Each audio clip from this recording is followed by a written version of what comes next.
Overall, a wide set of indicators suggests that conditions in the labor market are broadly in balance and consistent with maximum employment. The labor market is not a source of significant inflationary pressures.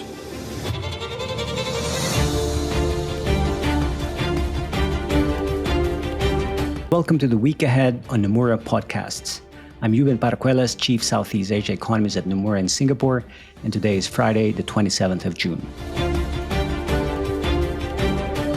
Middle East tensions have eased and some semblance of calm has returned, helping equity markets recover and crude oil prices falling back to pre-airstrike levels. The US dollar is also facing renewed downward pressures.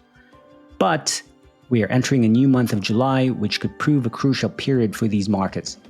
It starts with key data releases in the US next week as it celebrates Independence Day, particularly in labor market conditions, which the Fed still assesses to be on good footing, as you heard there from Chair Powell.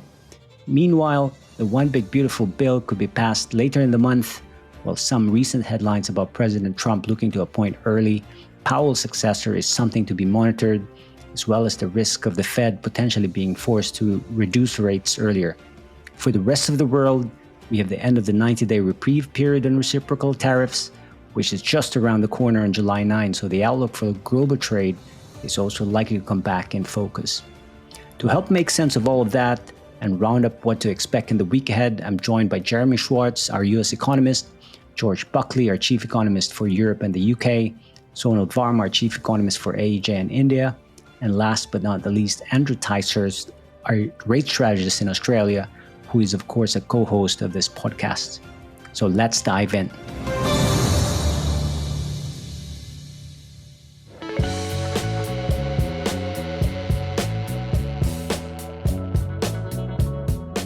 All right, let's kick off with the US, and I'm joined by Jeremy from New York. Hey, Jeremy, thanks for joining. Hey, Eugen, it's great to be back. Yeah, it's a shortened week ahead with the 4th of July holiday, and I guess the main data event would be NFP on Thursday, which would be earlier than the usual Friday because of the holiday. So what's your expectation of that? Yeah, so we see a lot of evidence that the labor market is continuing to slow. And we actually think there's a good chance that headline payrolls drops into the double digits for the June report. So lead indicators for employment growth have been broadly negative. We saw initial and continuing jobless claims continuing to drift higher through the June reference week. Continuing claims actually reached their highest level since late 2021. The Conference Board labor differential also ticked down to a new multi-year low. And NFP has actually been running above a lot of other alternative measures of job gains, like household survey employment and ADP, adding to the case for some correction lower. We think the unemployment rate is likely to rise to 4.3% in this report. It was close to rounding higher in the prior month, and by all accounts, layoffs have been drifting up, and it's taking unemployed workers a little bit longer to find jobs. So we don't think this is a sharp nonlinear move higher in unemployment, but we do think some continued uptrend into the mid-fours is likely. And then finally, on wage growth, we do think that you reverse course after a surprisingly strong reading in the prior month. We think something like a 0.2, 0.3 month on month, sort of a normalization there. Overall, we see a lot of evidence that the labor market is slowing. For now, it doesn't look like stress. It doesn't seem like dropping off of a cliff, but we think continued moderation is likely. And, amid some broader growth momentum slowdown, we think the risks do remain skewed to the downside. Okay, yep, very interesting. And if that forecast pans out, how do you see that impacting your view on the Fed? But also taking into account recent Fed speak, is there a risk that an earlier cut could happen, say in July? So we saw Governors Bowman and Governor Waller both advocating for a July cut. I think they're out of consensus on the FOMC on that. Powell, in his Humphrey Hawkins testimony this week, really, I think, pushed back against the idea that the Fed should be racing to kind of cut rates. And I think there's a broad consensus that as long as the labor market remains more or less okay, and while our forecast is soft, I think it fits into that kind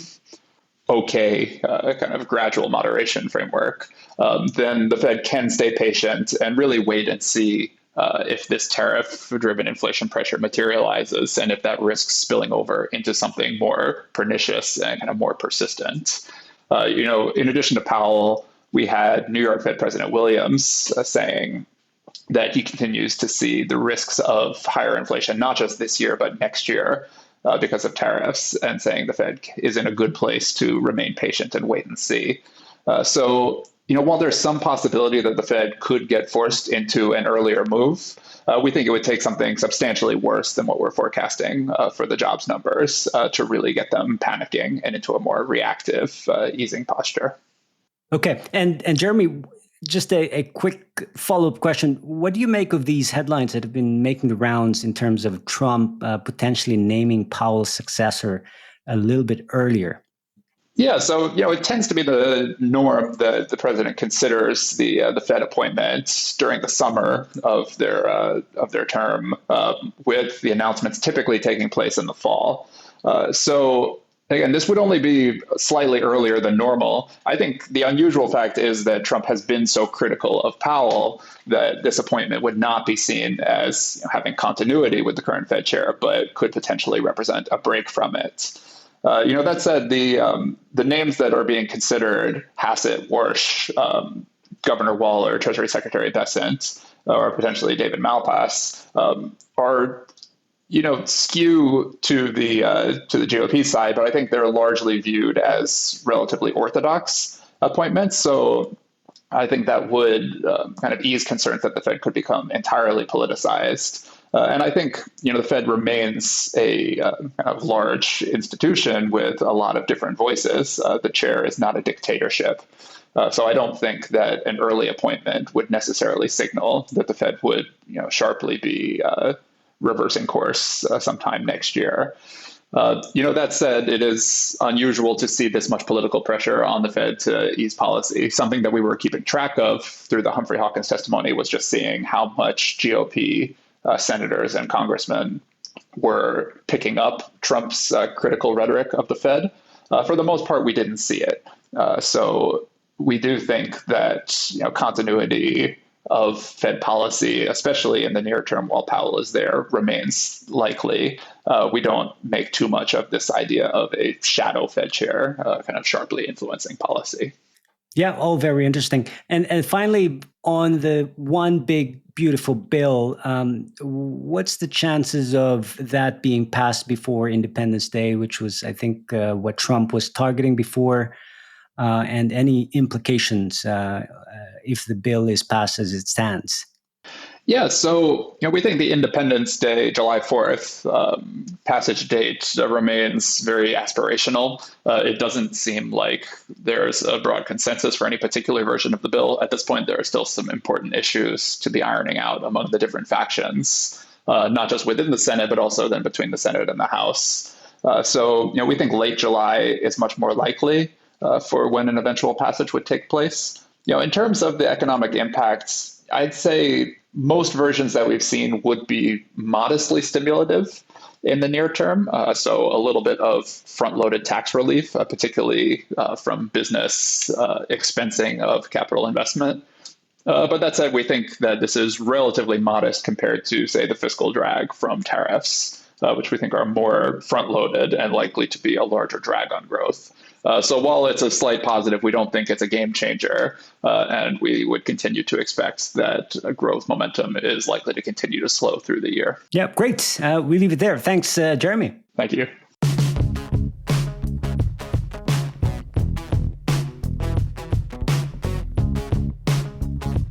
Okay, next we go to London. And hey, George, thanks for joining the podcast. Hey, great to be with you, Ewan. Yeah, so a few things today for you. First of all, we have a bunch of CPI data across Europe. What do you expect from the key releases? Well, we're recording this before some of the key countries are producing or publishing their forecasts at the end of the week. So we have on Friday of this week, when this goes to air, the numbers from France and also Spain. So that might change the calculation, but we do get European numbers next week, Germany, also Italy. I think the point to mention here is that we've got a small movement in inflation. We think it might tick up by 1/10, but the key point here is that we are moving towards levels of services inflation, which are consistent with getting the 2% target for core. And that's really what the ECB is after. So there's encouraging signs back towards normality for services inflation. Right. Okay, that's interesting. And so, speaking of the ECB, we've got the forum in Sintra next week. Anything you want to highlight from there that might come out of that? Yeah, I mean, this is a partially academic conference, but you do get a lot of central bank speakers in one location at the same time. Most of which from the ECB, but we also do get the big heads of the ECB, the Bank of England, the Fed, the Bank of Japan, and also the Bank of Korea. So that's all in one session. So this is going to be a big event worth paying attention to. Look out for particularly Lagarde's speech, but any comments from some of the bigger names on the governing council. So, for example, maybe Philip Lane, Isabel Schnabel, and the like. Right. Okay. And shifting gears to fiscal policy, you just released a report on Germany called "A Big Budget for Big Challenges." Yeah, I love that title. And I know that was one of the key features of your "Make Europe Great Again" theme. We were talking about it here at NIFA in Singapore. So, any highlights from that report, from the budget, and any implications? Sure. I mean, it is a big budget. They are shifting gear pretty significantly when it comes to defence spending, also infrastructure spending. We already knew that, but this is putting a few more numbers on that. They are trying to get to a 3.5% of GDP spending on defence by the end of this Parliament, 2029. So that's a big move.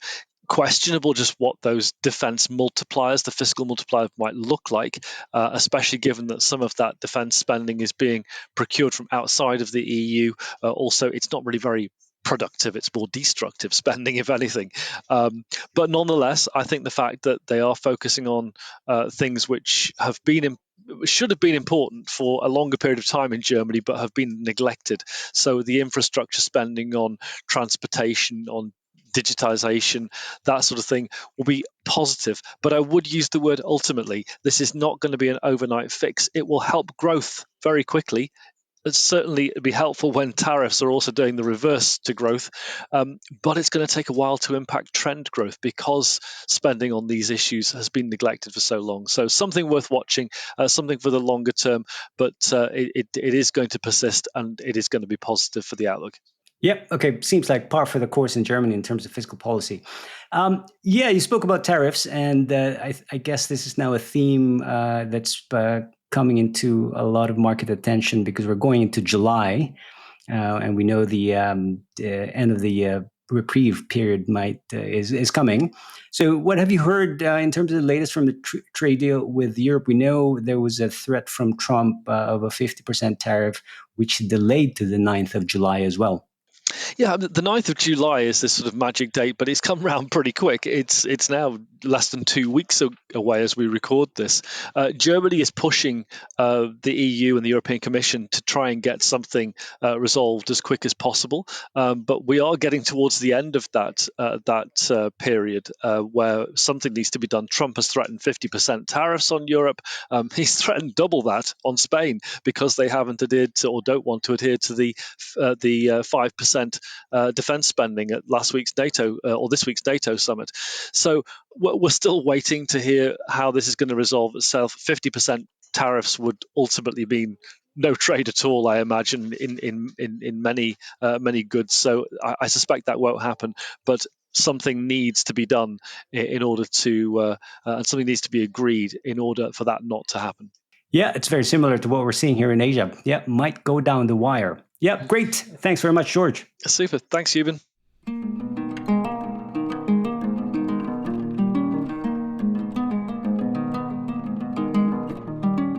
America is the largest investor still in Southeast Asia. China remains the largest trading partner. We want both to be actively engaged. We want other major powers to be actively engaged. And we want the region to be an open and inclusive arena where people have stakes in the region and we can all work together for shared prosperity. All right, let's now talk Asia. And I'm very delighted to be joined by Sonal. Thanks for joining, Sonal. Thanks, Euban. Yeah, plenty of issues for you to discuss, as we heard there as well from Prime Minister Lawrence Wong speaking at the World Economic Forum and visiting China. But maybe we start with your recent trip to London and Europe. Any key takeaways in terms of themes and key views from investors which stood out to you the most? Yeah, I'd say actually three themes stood out. One, most investors actually agreed with our view of low growth and low inflation for Asia. So they do expect exports to slow because of the tariffs, inflation to be low because of China's overcapacity. So broadly, they see more room for policy easing in Asia. Second, clients actually do expect Asian currencies to appreciate versus the US dollar. This is especially true for the North Asian complex, essentially backed by the view of soft dollar, but also the repatriation and hedging flows. And third, a bit surprising to us, I would say, is investors see lower rates across the board in Asia. So not just in Korea, Thailand, India, but even in economies like Taiwan and Malaysia, which is a different to our view that there'll be more differentiation within the region, but that was not a view shared by investors. Yeah, that is quite surprising. Now, speaking of low inflation, we have a bunch of CPI data out next week across Asia, and this is for the month of June. So potentially it could be interesting and give us some hints in terms of the impact of oil price volatility or not. So we have Philippines, Indonesia, Korea. Philippines picking up. We expect it to pick up to 1.5 from 1.3. Indo, we have it to 1.9, and then in Korea to 2% from 1.9. So all very mild increases.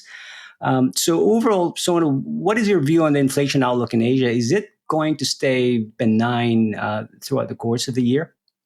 Yeah, we think so. I mean, inflation is already quite low, so it's hard for it to fall substantially from here. But we do expect benign readings to sustain. Fundamentally, low food prices we think are likely because of the favorable weather. Oil prices are largely administered in many countries. Wages are cooling down. FX is appreciating, and the output gap is negative. So we do see inflation bouncing around the lows, still within or in fact below central bank targets in most countries. Right. And yeah, the other focus for us is obviously the trade outlook as we're getting close to the end of the 90-day pause for the reciprocal tariffs on the 9th of July. India, is it still on track to be the first country to have a deal with the US? Well, relative to other countries, it does appear closer to the finish line, but there do appear to be a few contentious issues still to be sorted out. For instance, US wants India to open up its agriculture sector, things like wheat, dairy, access for genetically modified crops. India, on its side, wants US to revoke the 10% reciprocal tariff rate and remove some of the sectoral tariffs. So, I mean, ultimately, we do think an initial tranche should get signed soon, but it does appear that both sides are pursuing their national interests at this stage. Yeah, but then at least there is a bit of a discussion in some of these specific issues. I would say for Southeast Asian countries, yeah, the latest updates don't look too encouraging to me. I'd say in Malaysia, but we had the trade minister travel to Washington last week. And after the meetings, the ministry released a statement that just said that both sides expressed intent to finalize negotiations before the end of the 90-day pause. And then similarly in Vietnam, which I would argue is probably the most advanced in the region in terms of trade talks, officials said that the U.S. has commended Vietnam's efforts, and the prime minister yesterday said he is hoping for a positive outcome and a deal before July 9. So, in short, it seems like officials are just expressing hope that things could be positive or in their favor, but any details or concrete steps in terms of progress seem lacking to me. So that leaves me relatively pessimistic in terms of these countries being able to strike a deal with the U.S., given the time constraint and the challenging issues like rules of origin and the demand from the U.S. For these countries to clamp down on rerouting of China's exports to circumvent U.S. tariffs. So. Sticking with trade, how is the outlook for Asia's exports evolving, and specifically our Nomura export leading index? What is it saying in particular? Yeah, so exports did move up from around 5% in early part of the year to 10% export growth in March and April, largely because of front loading. May is looking a shade softer at around 6%. So I would say we are seeing some signs of payback, but in a few countries. There are others in Asia where we are still seeing front loading and transshipment ongoing. There's also a big divergence between tech exports, which are very strong, and the non-tech exports, which are actually soft. So it's a mixed bag, I would say, in May. The Nomura export leading index for Asia that has edged lower in July, mainly because of weak import demand from China and also the soft data in some of the other EMs. So what it's signaling is essentially a slowdown in Asia's export growth in early Q3. Yeah, interesting. And yeah, final question, a little bit complicated, but you mentioned front-loading effects, and the team published, I thought, a good piece on that on Taiwan. For those effects, how soon do you expect that to reverse and have payback? And on that, you also published a piece noting that chips prices are surging. So that could potentially provide a significant offset as well? Yeah, I mean, I would say it's actually becoming quite hard to disentangle the front loading from transshipment right now. But front loading has been visible, I would say, across most countries. Now, most of this is happening ahead of the 9th July deadline. So we do think a payback in export growth is likely to become visible from the third quarter onwards.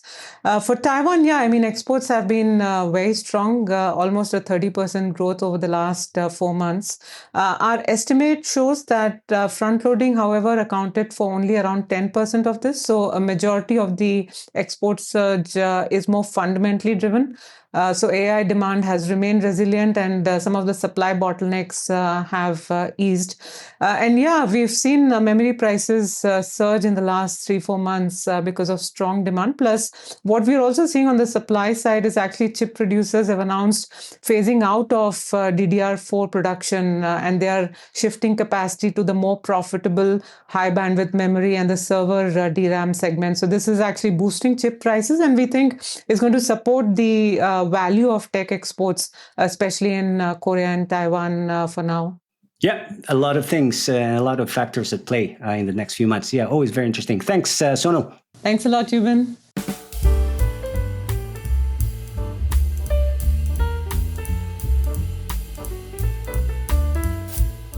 Okay, and finally, let's go to Australia, and returning the favor and having Andrew here as a guest this time for a roundup of his latest views on the RBA.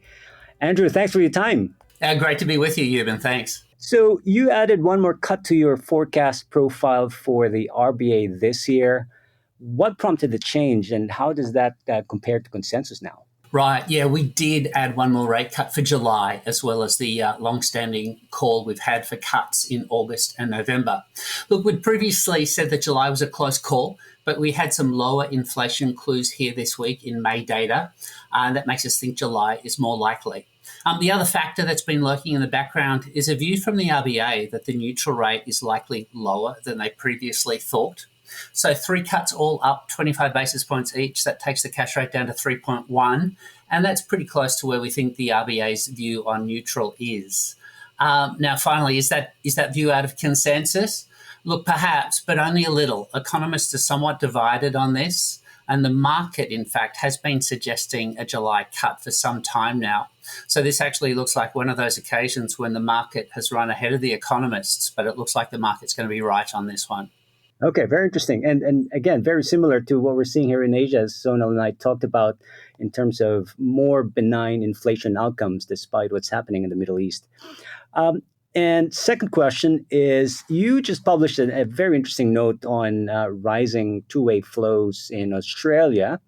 So what are the key conclusions from that and any market implications? Yeah, look, we've been noting that Australians are investing more and more globally. A chunk of that is coming from the retirement sector, which is growing fast. And it's estimated to hit about 8 trillion Aussie dollars, or about $5 trillion US dollars within the next 10 years. Super funds are big buyers of global equities. Hedge ratios are typically low. The argument is here that if global equities fall, a dollar would typically fall too. So that provides natural sort of insulation for portfolios. But what our research team's been observing this year is that the US sometimes seems to be the source of uncertainty and risk, not a safe haven from it. And that means, I think, that some of those traditional FX correlations could break down from time to time. So Australia could actually capture at least a modest portion of any outflow from the US as well. So we're thinking all up, super funds may need to think about their hedge ratios. They may need to rise from what are already pretty low levels. And finally, look, Australia's not alone here. We're also watching and thinking about similar implications for investors everywhere from Korea to Japan to Taiwan as well. Yeah, absolutely. Very fascinating development. Yeah, thanks, Andrew, for the quick roundup. Terrific. Thanks, Eubin.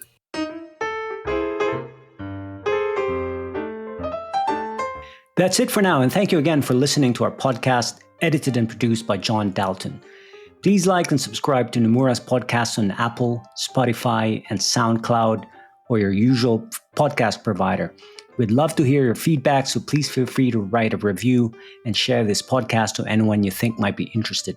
You can check out NomuraConnects.com for more of our research and updates. Have a great week ahead.